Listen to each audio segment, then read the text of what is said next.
Thursday in Tryon, North Carolina, and it really is Friday, but yesterday we had company and didn't get a chance to do the devotion. We haven't seen these folks in a number of years, and it was so good to be able to spend time with them. Didn't want to take any time away from that activity.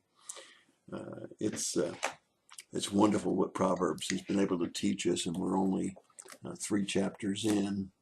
But as I've looked back over these various lessons during the 3 chapters, it's been incredibly good to see how much wisdom there is in Proverbs and how much it can help us. Remember, the purpose of Proverbs is spoken of in chapter 1, verses 1 through 6, and the instruction in righteousness.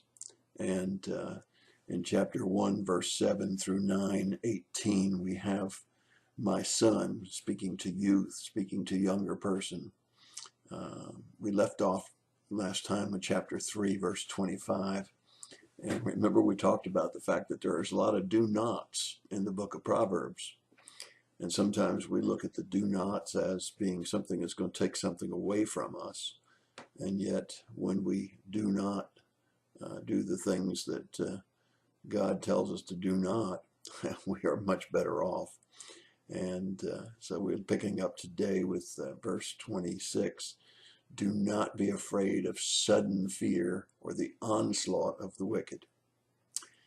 And that sounds like it's almost an impossible task to not be afraid of sudden fear. I almost stepped on a poisonous snake last season, and it was pretty hard not to be afraid of the sudden fear.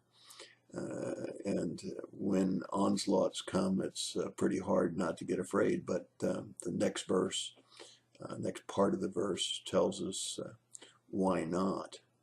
It tells us the Lord will be your confidence. And you know, the Lord kept that snake from biting me. He was certainly close enough to bite me, and yet he didn't.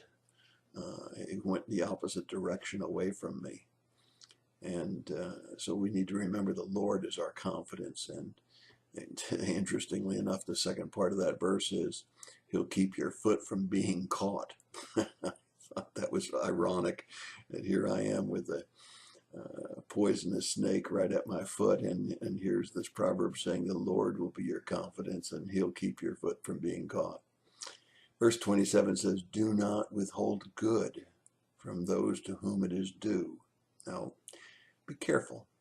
This is one of those areas where you weigh the entire Bible when you look at a verse like this. Of course, you ought to do that in any verse, but particularly in this verse, because there are those that will take advantage of you. And there are times when it's not due them. They've gotten into the mess they're in on their own accord. And sometimes you don't do them any favors by bailing them out. But here it says, do not hold with good from any who it's due. And it goes on and says, when it's in your power to do it. Sometimes you can't help. Sometimes it's not in your power to help. Sometimes God has not given you the resources or the provisions to help somebody. And again, you've got to weigh very carefully whether or not you ought to help. And then, do you have the means to help?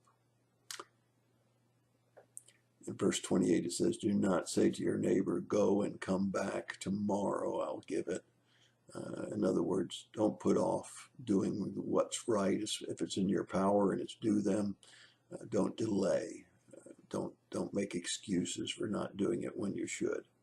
Verse 29 says, do not devise harm against a neighbor. Don't sit and think of ways to hurt somebody, especially a neighbor, and devise any kind of harm to them. Do not contend with a man without cause. Now, remember there's 2 parts of that verse. One is do not contend, that is, do not be argumentative, do not fight with, without cause. Sometimes you have to stand up for your rights. Sometimes you have to speak up and be ready to defend your rights. But particularly, the verse goes on and says, if he's done you no harm, And so we need to be sure that we've really been harmed, that this isn't just something that's hurting our spirit or our countenance, but rather something that's really done us harm. So I think if you'll learn from Proverbs, as I've been learning from Proverbs, you'll see that how much wisdom is there, particularly for young people, particularly for those that have a chip on their shoulder, and for those that need wisdom when it comes to helping others.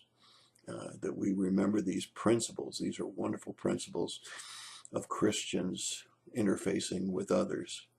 It's your thought for the day. God bless you and have a great day.